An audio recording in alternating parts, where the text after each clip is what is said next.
जी बिस्मिल्लाहिर्रहमानिर्रहीम, अस्सलाम वालेकुम वरहमतुल्लाह। मैं हूं आपका मेज़बान फ़ज़ल दादवान। आप देख रहे हैं अपना यूट्यूब चैनल और फेसबुक पेज। और अगर आपने यूट्यूब चैनल को अभी तक सब्सक्राइब नहीं किया तो फ़ौरन से जाके पहले आप चैनल को सब्सक्राइब करें ताकि हर आने वाली नई वीडियो आप तक पहुंच सके। बात का आगाज़ करते हैं। पाकिस्तान में हुकूमत तो चेंज हो गई, निगरान हुकूमत आ गई। काकड़ साहब ने वजारत की कुर्सी पर बराजमान हो गए, अपनी कैबिनेट को तश्कील दे दी, उन्होंने नई कैबिनेट बना ली अपनी। लेकिन हालात बिल्कुल वैसे के वैसे ही हैं। हर लिहाज से हालात बिल्कुल वैसे ही हैं। ना कोई रिलीफ आवाम के लिए, वो तो खैर उसकी तो उम्मीद भी क्या कर सकता है। अब हम इनसे हम क्या उम्मीद कर सकते हैं उसकी रिलीफ की। लेकिन जो सियासी सूरत हाल थी वो भी उसी तरह से चल रही है जिस तरह से कहा जा रहा था कि निगरान सेटअप के आने के बाद मामलात नॉर्मल हो जाएंगे, कुछ पीटीआई के लिए भी आसानियां पैदा होती हुई नज़र आएंगी। लेकिन ऐसा कुछ भी नहीं हुआ। जिस तरह से पीडीएम की हुकूमत में मामलात चल रहे थे उसी तरह से उनको चलाया जा रहा है। अफसोसनाक खबर पीटीआई के लिए, पीटीआई कारकुनों के लिए, कि पीटीआई के वाइस चेयरमैन शाह महमूद कुरैशी साहब को भी गिरफ़्तार कर लिया गया है। जी हाँ जी, शाह महमूद कुरैशी साहब को साइफ़र पे गिरफ़्तार कर लिया गया है जी। और उनको पहले भी गिरफ़्तार किया रहा, 1 महीने से ज़्यादा का टाइम वो जेल में गुजार के आए और उसके बाद फिर अदालत ने उनको रिहा कर दिया था। और फिर कुछ टाइम वो बाहर रहे, फिर वो पीटीआई को सपोर्ट करते रहे, लीड करते रहे पीटीआई को। और इमरान खान साहब के जेल में जाने के बाद वो कोर कमेटी के कुछ इजलास भी उन्होंने मुनक्किद किए, उनमें भी कुछ डिसीजंस लिए उन्होंने, और मीडिया पे आके मीडिया टॉक भी करते रहे। और कल उन्होंने एक लास्ट प्रेस कॉन्फ्रेंस की जो पीटीआई की कोर कमेटी का इजलास हुआ था उस पर रोशनी डालने के लिए। और उस प्रेस कॉन्फ्रेंस के बाद शाह महमूद कुरैशी साहब को गिरफ़्तार कर लिया गया है। और शाह महमूद कुरैशी साहब की गिरफ़्तारी के बाद उससे एक दिन पहले होते हैं जी ज़ुबैर नियाज़ी साहब हैं जो इमरान खान साहब के भांजे, उनको भी गिरफ़्तार कर लिया जाता है। और उनको गिरफ़्तार करके फ़ौजी ट्रायल्स के लिए फ़ौजी अदालतों में उनको भेज दिया गया है जी। उनका जो है वो फ़ौजी ट्रायल होगा। तो अब देखें फिर क्या होता है, किस तरह से ये ट्रायल होता है, सब देखेंगे। और उसमें क्या मामलात होते हैं और उनको सज़ा मिलती है या वो बच जाते हैं, ये सब चीज़ें देखने वाली होंगी। तो देखते हैं कि आर्मी एक्ट के तहत क्या उन्हें सज़ा मिलती है या फिर वो बरी हो जाते हैं। ये तो अब आहिस्ता आहिस्ता जैसे जैसे ट्रायल चलता जाएगा तो फिर नज़र आएगा। इमरान खान साहब कैदी नंबर 804 उनका नंबर है, तो वो अभी तक जेल में मौजूद है।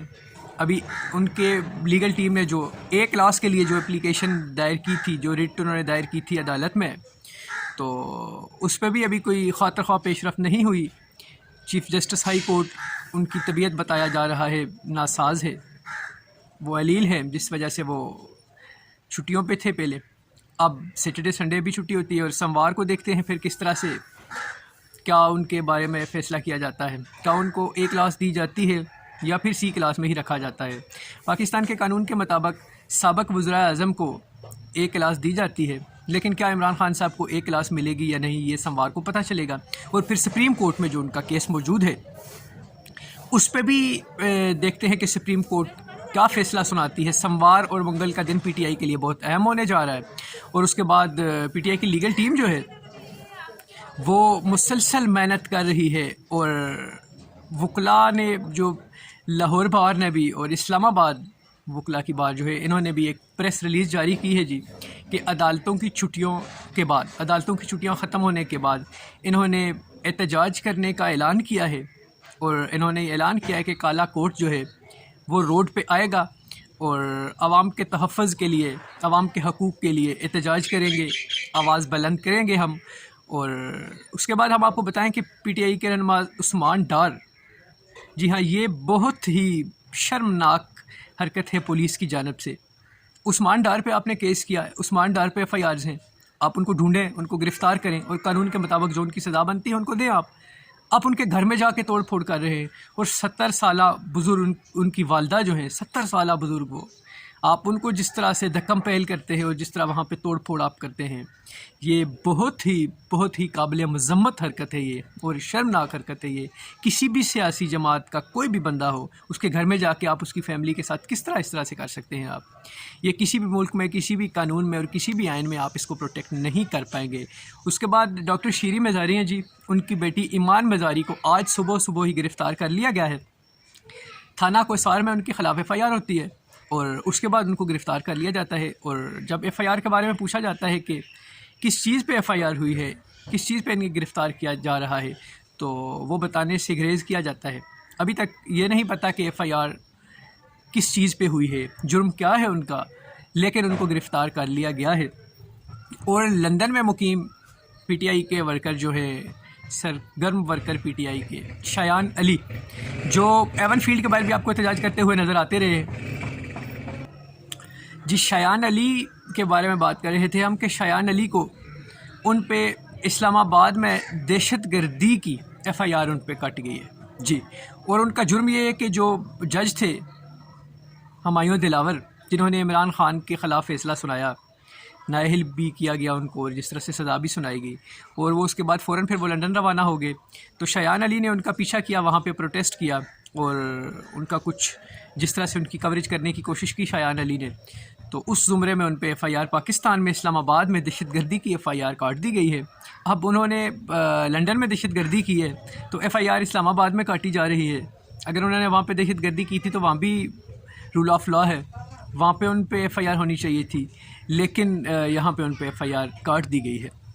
और उसके बाद बात करेंगे, कल इस्लामाबाद में एक जलसा होता है पीटीए का, जिसमें और लीडरान ने भी ख़िताब किया, स्पेशली मंजूर पश्तीन साहब ने, जो उसमें ख़िताब किया जलसा आम से। बहुत बड़ी तादाद में लोग मौजूद थे और जो उन्होंने ख़िताब किया, जो उन्होंने बातें की हैं उसमें, वो अगर आपने नहीं सुनी तो मैं आपको बता देता हूँ कि जिस तरह की ज़बान उन्होंने इस्तेमाल की पाकिस्तानी फ़ौज के बारे में, हमारी अदलिया के बारे में, हमारी एजेंसीज़ के बारे में, जिस तरह की ज़ुबान उन्होंने इस्तेमाल की, इंतहाई शर्मनाक बात है ये।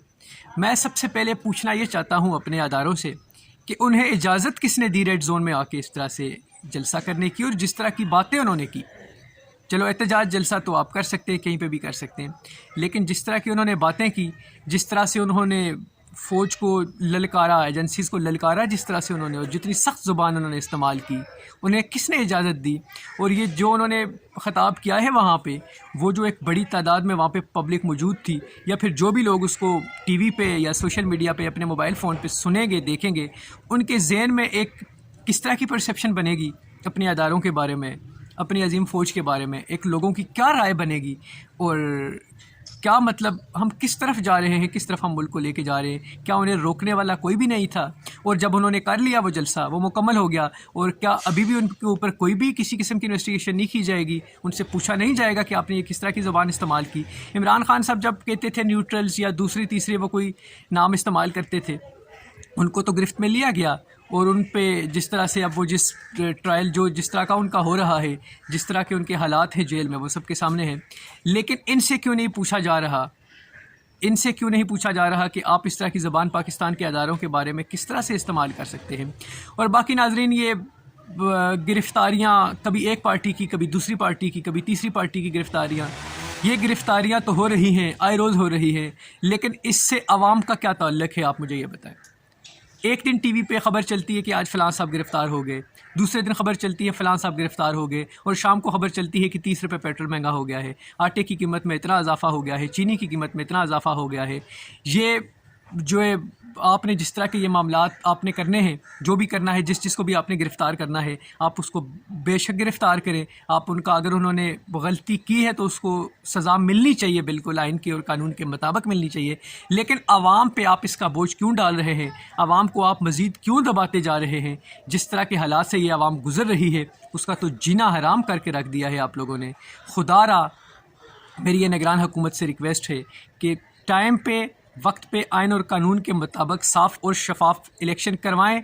जो भी पार्टी जीतती है वो अपनी हुकूमत बनाए, और वो अपनी हुकूमत बनाने के बाद वो आके एक, जब वो मैंडेट लेके आएगी, जब उसकी पुष्ट पे पब्लिक खड़ी होगी, फिर वो बड़े फ़ैसले भी करेगी, फिर दूसरे मुल्क भी हमारे ऊपर एतबार करेंगे, फिर पाकिस्तान में इन्वेस्टर भी आएगा और हमारे हालात कुछ बेहतर होंगे। लेकिन इन सब के लिए पहले हमें एक साफ़ और शफाफ इलेक्शन करवाना पड़ेगा। अब तक के लिए इतना ही। अगले व्लॉग तक के लिए दीजिए इजाज़त। आपका मेज़बान फ़ज़ल दादावान। अस्सलामु अलैकुम वरहमतुल्लाह।